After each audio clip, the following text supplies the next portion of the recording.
we call it bush tucker, because that's what we've grown up with, but it's actually plant-based medicines.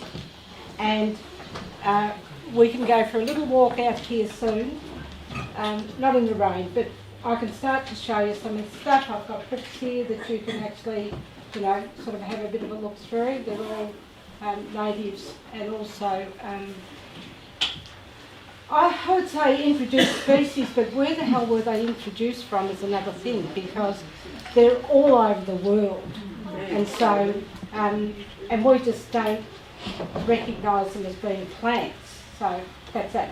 But I'm Cheryl Drayton, and I'm a Kurnai Elder, and I'm passionate about this stuff, absolutely passionate. But as we talk, I've just brought in a bit of lemon myrtle. Anybody used lemon myrtle before? Yeah.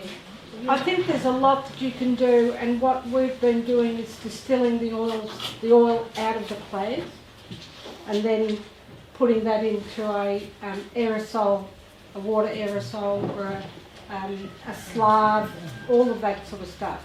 And I went up to Uluru and bought some of the bush medicine off the purple bus, which was the kidney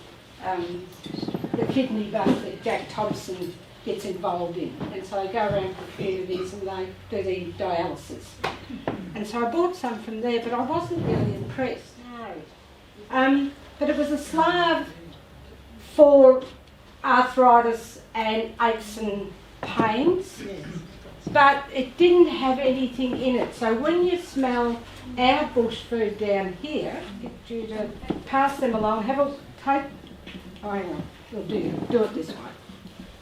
So just for people so that they know, that's South Gippsland grown round leaf mint. So it comes in a small leaf like that, and the other one is this. And it grows to about 4 foot high, nice round bush, beautiful scent. This one here is lemon tea tree. This one's old man salt. This is just mint, which grows everywhere, but it's mainly in the creeks and that sort of stuff. So if you pass them around, I'll start back here. So here is so one is lemon myrtle as a bush. So it grows as a tree and probably wouldn't get any more than, I would say, 20 feet tall. And then this one here is cinnamon, is a cinnamon bush. Now there's licorice bushes, there's a whole range of them. So have a smell of those. There's some more seats over here too. So when you go to an example of this stuff is when you go up north and you see the plants up there growing, because of the lack of water for them, it just means that they don't get as good as our bushes down here. So our system down here is a lot better than up there. A lot of the food, an example of this sort of stuff is yam daisy, which is like a dandelion, was the staple diet for blackfellas. So they'd pull the root out, they'd eat the flower off the top, and then they'd pull it up, and it was tubers underneath, and so then they would just put them near the fire or wrap them up in leaves or even paper bark or anything else, another bark that's flexible, and then they'd roast them, eat them. So those were the staple diets. The other one is the golden wattle seed.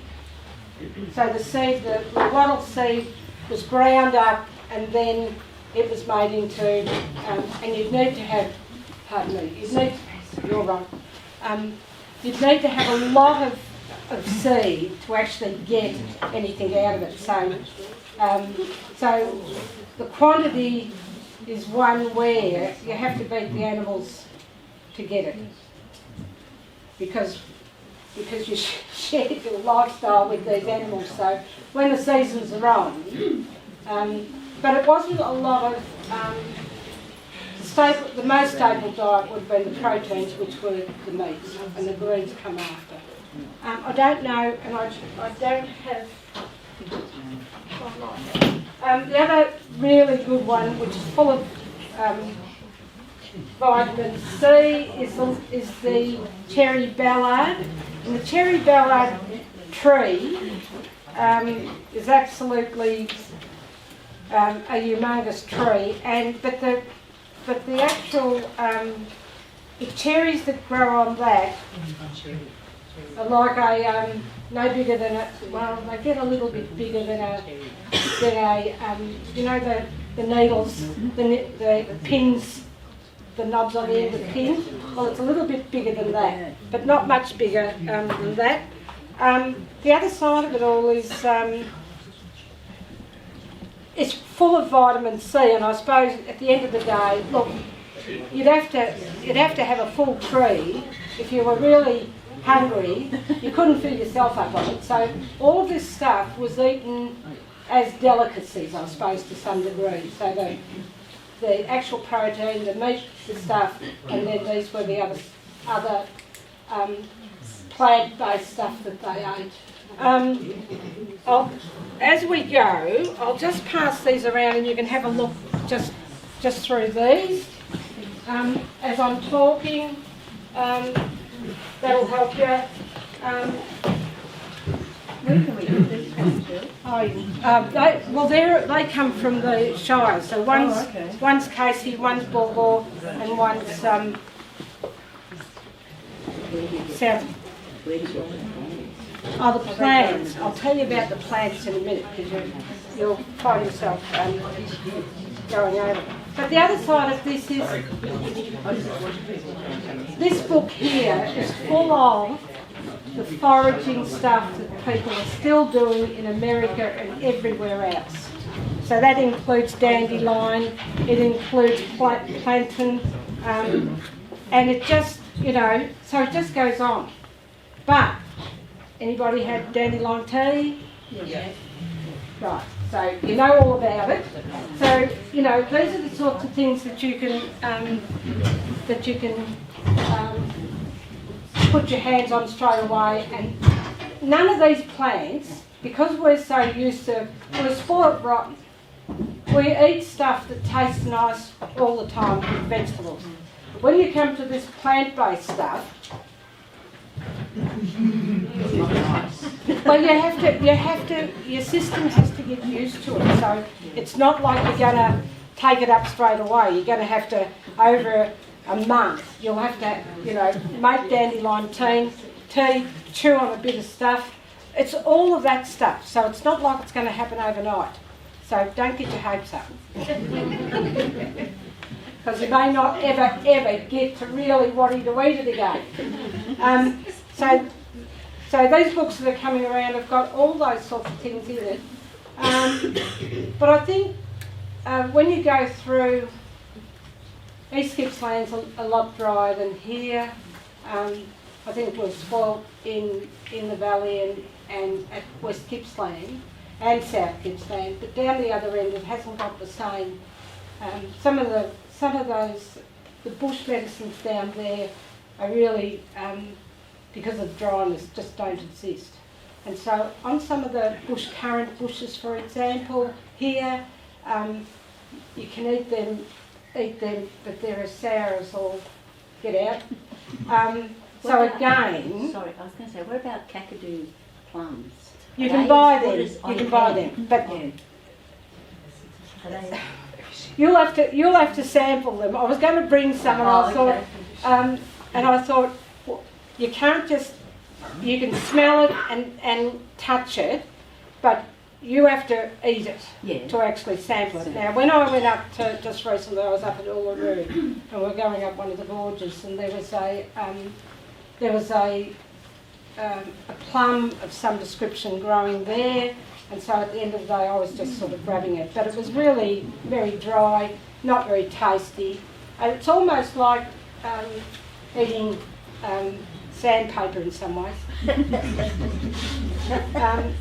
So again, it's up to what, it's up, in order for you to get used to this stuff, you need to actually continually trying it in different ways of cooking it. So you could eat it, some of them you can eat raw, some of them you could actually make into, an example of this sort of stuff is the lily-pilly plum, or the cherry on that, or the whatever they're called.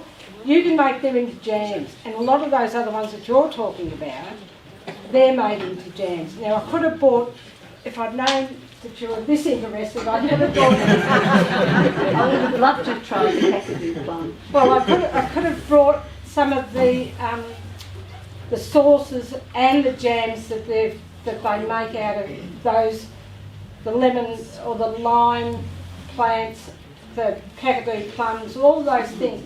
And look, they've made it taste nice, I've got to tell you that. They're very nice. The sauces and that sort of stuff are nice with sausages and that sort of stuff, or on steaks. But the plant stuff is different again. So Cheryl, close to interrupt for a minute. Yes. Maybe get some chairs. Yes, double chairs, yeah. And bring around this room right here. Once you make it into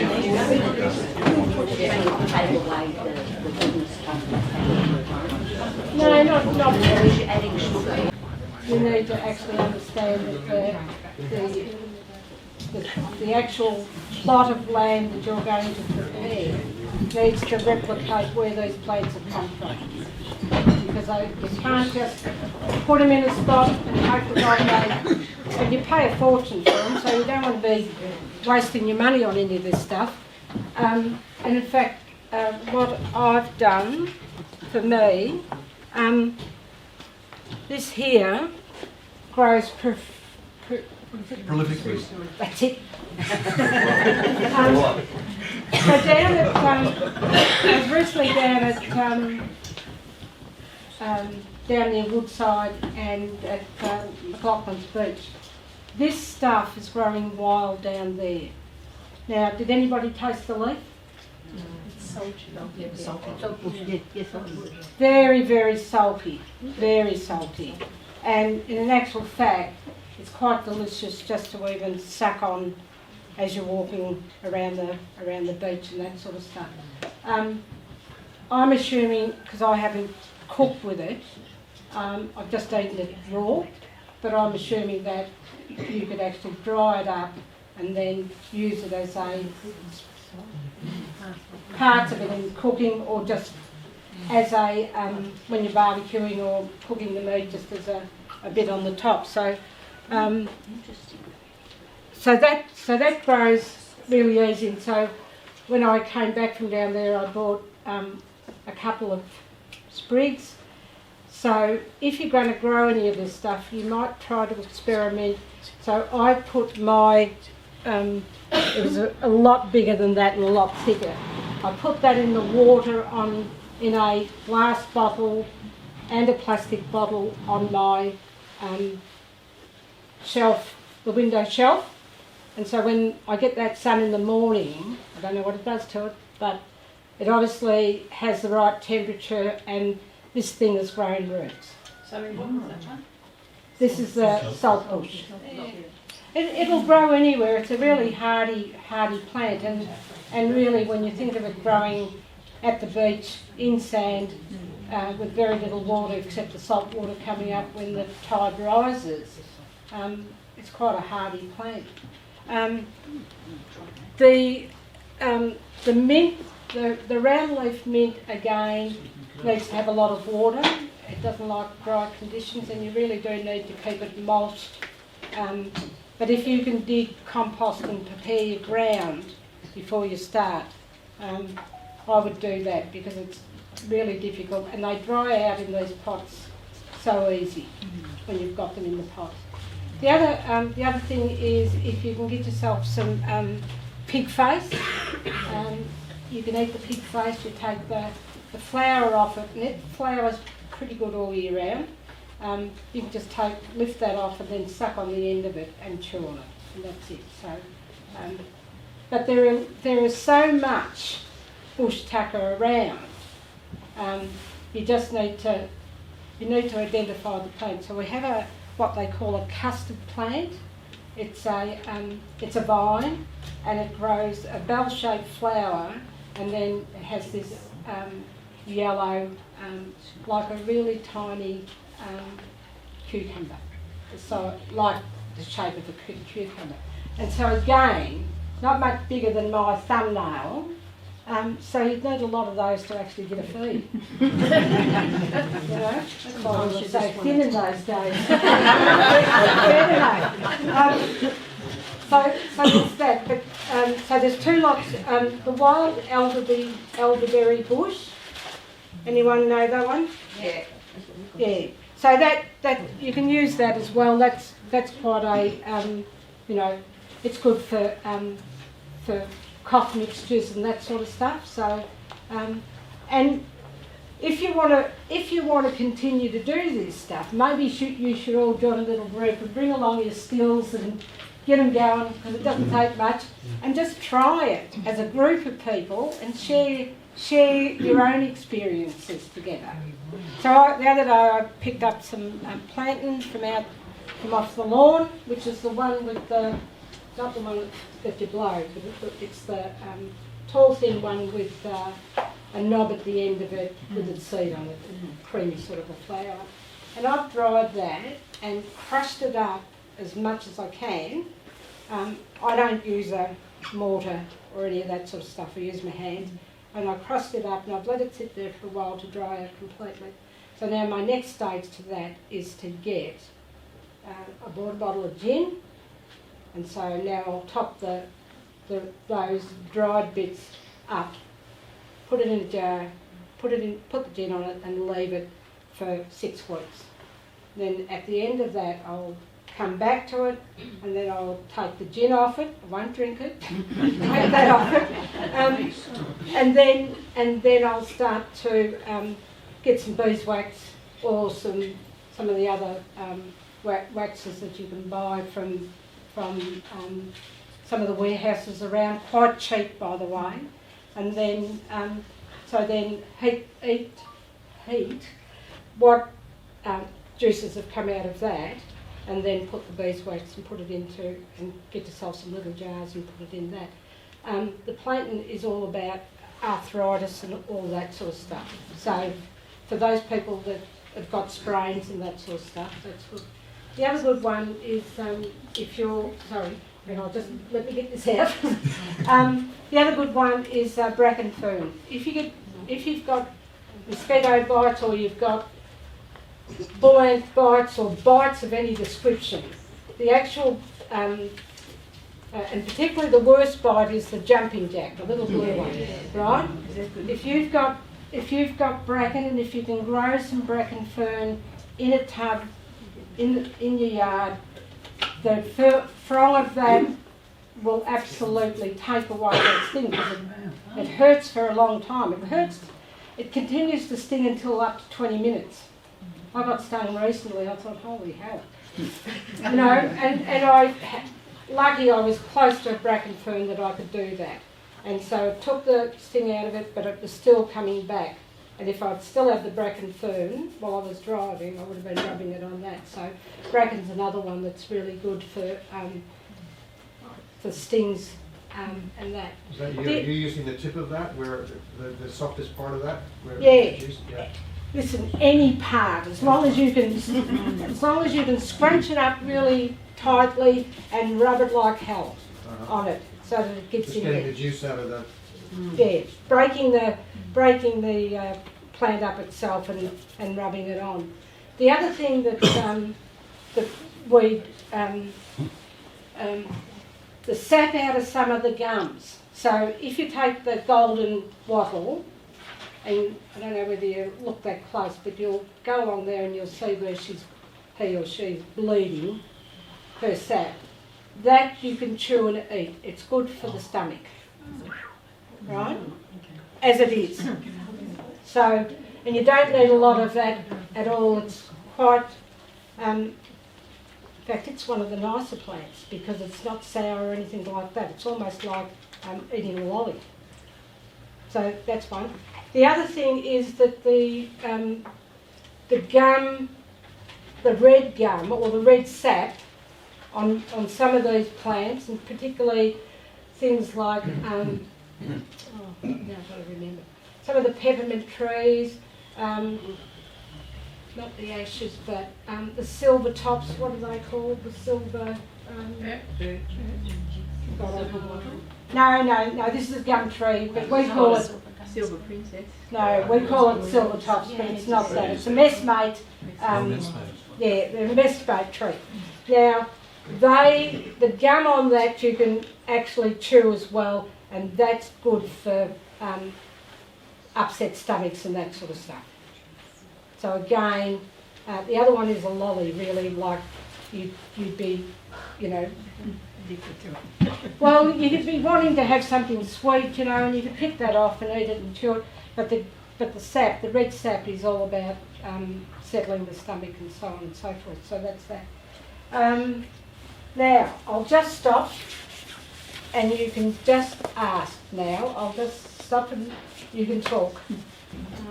I think that with a lot of this stuff it's trial and error, because what we did when growing up as kids out at Jackson's Track, I mean, we just used a lot of the stuff that was there, and we didn't have to go very far. But you know, the actual a lot of those, a lot of the bark is also ground down as a, you know, a better settlement for the stomach. If you've got upset stomachs, well, it does settle it. But I think the other side of it is that with most of the, so the peppermint leaves and some of those gums, they all, and I don't know if anybody drinks peppermint tea. Yes.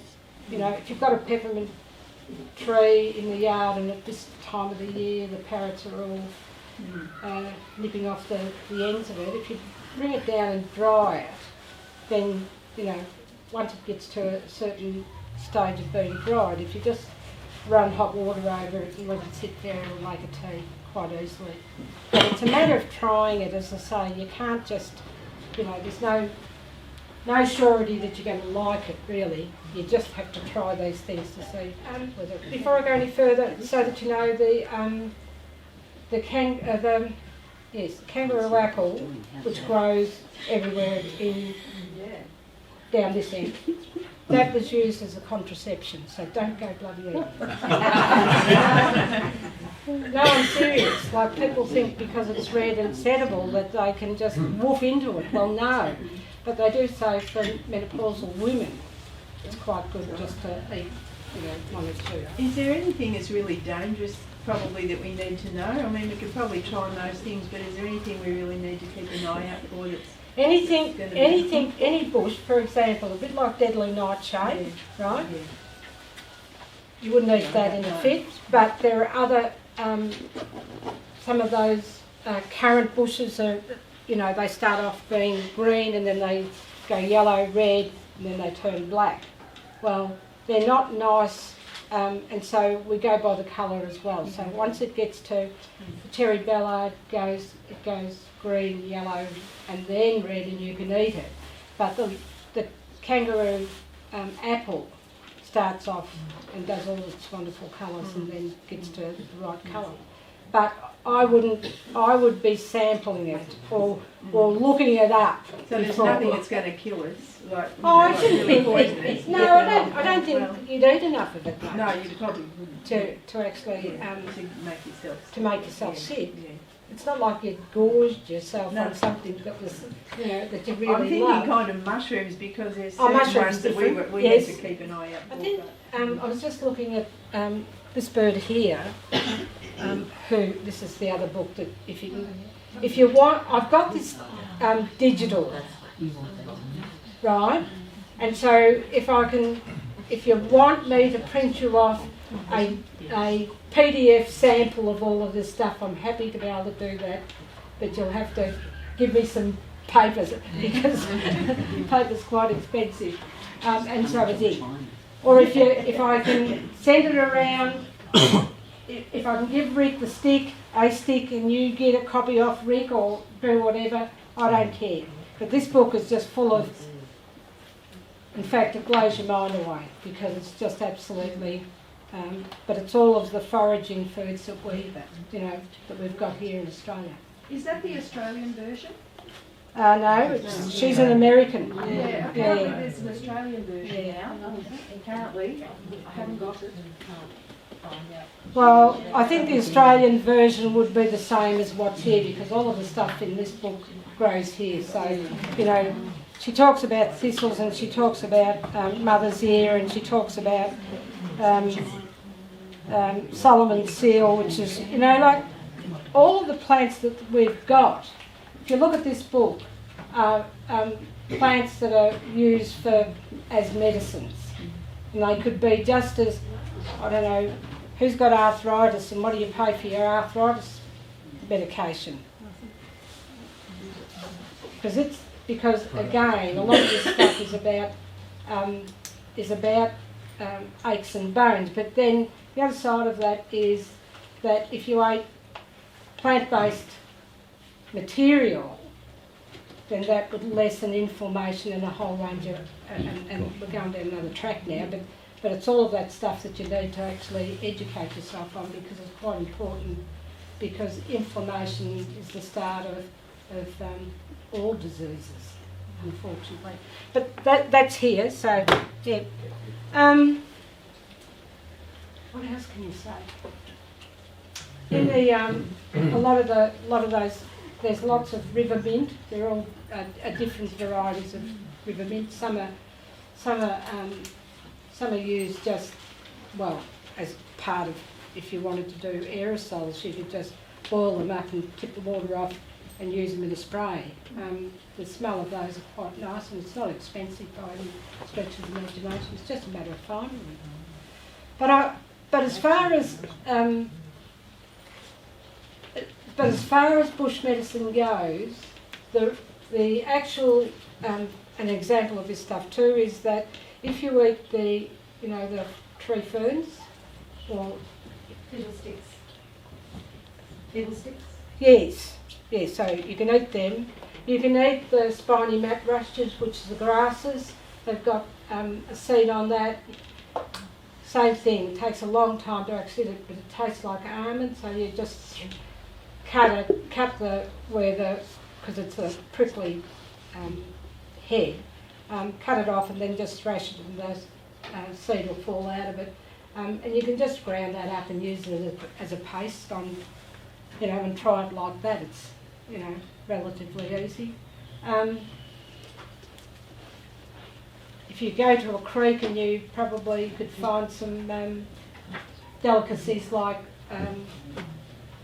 shellfish and that sort of stuff. So the mussels are absolutely beautiful straight out of the fresh water because they're actually probably a lot better than the saltwater ones because they're filtering all the time. So you'd have to beat the eels to get to them. But they're quite tasty just to eat as they are. If you're into mussels. But I think the other side of all of this stuff, I was reading a thing the other day about avocado, the seed inside of that. You can grind that sort of stuff down and make it into a paste, and it's quite good for the stomach and those sorts of things. So We eat a lot of avocado. sorry? We eat a lot of avocado. Yeah. And throw that away. Oh, okay. Yeah, but you need to let it dry out Yes, and then Grind grind it down and that sort of stuff. But, I've got nothing more to say than really. Cheryl, I was at the Mount Worth the other day. Yes. Mushrooms galore up there of all different colours and sizes. Yeah, you've got to be careful with them. Aren't they supposed So- to be good for you, the coloured ones? I don't know. That's what We they were say. told never to eat anything that grows under a tree, and not those red top ones, and not yellow No. outside. But they're using them for psychedelics, so you know that. Yes, they are. But Yeah. I think that there are. It's more. I think we were eating the lichens and that sort of stuff as part of our plant-based stuff. So lichen grows on the southern side of anything out in the forest, so that itself would have been ground up again and just, you know. Our roof as well. I just cleaned it yesterday. It's like an all over. Well, it's supposed to be good for you, so I've got no idea.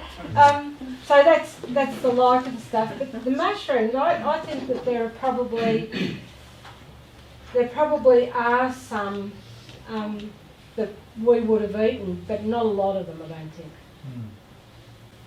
I think we would have stayed true to the stuff that was plant-based rather than fungi-based stuff. So yam daisies, which is like a bit like it's a bit like the dandelion root, but it grows a lot bigger and longer. Okay. And we just would have just thrown that on the ash in the fire or wrapped it up the way it is. But as far as that was the staple diet, so anything that was tuberous, and it wouldn't have just been the yam daisy, there would have been lots of other tubers that were around at the time. Other things like kabungi, growing in the dams and that sort of stuff. You can eat the roots of those, the kabungi, you know, and that won't make you sick. But it's all of that, and when you think about the running water where some of those water-based reeds are growing, and if they grow thick enough, you could probably pull them out and strip them back to the fleshy part and throw them in an oven and try them. But you know, in order to get to where you need to start sampling just small bits and pieces. So there's no, unless you try it, you won't know. It's a hit and miss. But I've got this, which is, because we're going to stop and have a cup of tea, are we? Yeah. Would you like to stop and have a cup of tea about now? So I've got these, and these are books that, this is a book by Leon Kosterman, who is one of the best. These are some of the books recommended today by Cheryl. At the time of making this video, all were available online, and we also heard today that there'll be discounts for bulk orders, so some of these books are expensive. If you'd like to let Rick or me know what you want, we may be able to organise a better price. Research is going, and so he's got 2 books out, but they all talk about the native thing and where they're grown. So you'll find that there'll be flowers from Mount Worth and this, and flowers from Labatouche and a whole range of other things. So these are here for you to have a look at. And the other thing that you should know is that Australian wholesale oils, they're not dear by any stretch of the imagination, and you can use the plant-based stuff that you've got and top it up with something from these people, and put it into making your slavs and all your sprays, that sort of stuff. But I think that in order to really get good at this sort of stuff, you have to actually keep practicing it. Because you need to actually do a lot of experimental stuff, and I think an example of that is the round leaf mint. You know how good Vicks is? Well, that mint is the same in a snuffer. So it's a matter of how you and what you want to do with them. So you spend a lot of money on lip balm and that sort of stuff. The same deal. You can get this here, which is the lemon scented tea tree. That is a real antiseptic. So if you're looking for just making that into a antiseptic that you could actually put on for bites or for mosquito bites and that sort of stuff, that would be the perfect one. And can I, do you ever run workshops on showing people how to prepare things and? I've never done that before, but I'm happy to Or try. perhaps Cheryl readily agreed to run such a workshop, and it was unanimously agreed that it was a good idea. So, watch for details. Never been this much interest before. What's their farm down at China? And they have a lot of workshops down there, don't they? Yeah, Julie has a lot of workshops. Yes. Yeah. What's it called? But she's not a black colour. Right. Oh, I'm just telling you so you know. Don't go down there and expect that she's, you know, it's come from growing up with it. I went to school with Julie, so, you know, but she does do a lot of workshops. What's the But name of that place? I don't know. Bridgewood. I've got no idea. I don't go there often enough to remember it, but if people want to have a workshop, I'm happy to come and bring you still and show you how it's done. So, you know, It's unanimous. Next week. because the only way that you learn this stuff is to actually do it. And so, you know, and you don't need a lot of equipment. For example, you know, the can of spray that goes in the cooking little cooking thing, whatever it's called. Canola oil or whatever. No, I know. It's a little thing It's where you put the can in and it and lights it's up. lights It's a gas. up, It's a gas thing. Oh, yeah. Yes. Little butane. That's it, butane gas. See, I know nothing about that. But if you got just a single one of those and you brought a pot with you, we're going to tube the same thing, so it doesn't have to be like my fancy still that I've got. But at the same time, if you're into distilling, like when we first started, we made a bit of snaps out of a lot of the what was it, apricot or the peaches, and that, I mean, that's potent. Yes. but you wouldn't use that. I mean, you wouldn't use that. You wouldn't. No, I wouldn't drink it again. But you could use that as part of, so that you don't waste any of those. You could use that as the top up, because to buy the 100% alcohol and that stuff would be 150%. Then you could do that and use that as part of your delivery of making a slab. So it's recycling those fruits that have gone off into doing that, and then using it to put it over the stuff that you are wanting to bring down. If that makes sense. Yeah.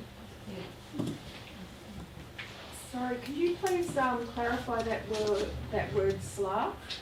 Well, it's just a cream. That's what it Sounds like a cell. What do you say? Cell. Thank you. Whatever you want to call it, I'm happy for you to call it the right way. Doesn't matter. It's a cream. So, yes. And then the other side of all of that, those little canisters that you can get, they're only 25 cents each, so it's not dear to do this stuff. It's not expensive at all. Can I add too that the Australian wholesale oils have shea butter really cheap for Yes. a kilo, and it's There you go. home delivered. Whereas we were using these ones. Oh, okay. That's so natural, isn't it? Well, it is natural. Yeah. What'd you say? Where are they? Oh, in Bayswater somewhere. I stored it online. It's online, yeah. So if you just go online and punch in there, punch in that, it'll come up, and you can just order online and then they get shipped out. But and they have all of the other bits that go with it, like the little canisters and the lip stuff, all of that stuff's there. So it's not like a. So excuse me, what oil is that? This is the mint oil. you want to have a smell?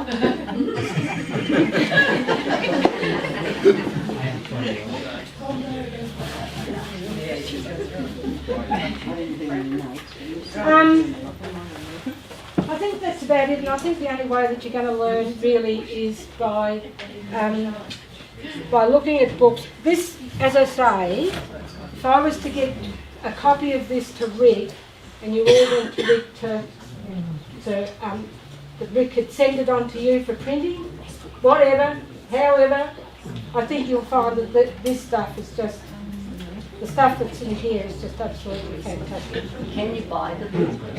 So Cheryl, if we were to have a workshop, we'd go to the community centre, which is a lot bigger. Excuse me. Hello.